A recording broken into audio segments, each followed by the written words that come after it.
বিএনপির পক্ষ থেকে এমপি সাহেবের আগমন, বিরোধীদের পক্ষ থেকে শুভেচ্ছা, যুবদলের পক্ষ থেকে আমরা ক্লিয়ার করি। ভাই সেলিম সামনে জায়গাটা ক্লিয়ার, সামনে জায়গাটা ক্লিয়ার।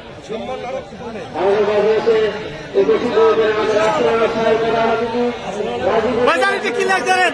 এমপি সাহেবের আগমন, শুভেচ্ছা স্বাগত।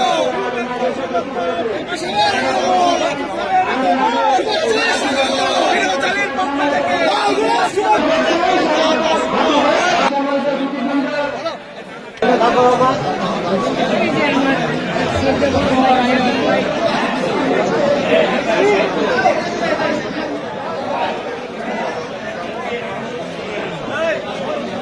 ইতিমধ্যে আমাদের মাঝে জমা দিয়েছেন গাজীপুর টিলাসের মোহাম্মদ মানুষের নেতা, গাজীপুর টিলাসের বাংলাদেশ সাংসদ রাষ্ট্রপতিকে জনগণকে জানাচ্ছি আপনার বলতে শুনে শুরু করে মনে আর কেউ একজন ভালো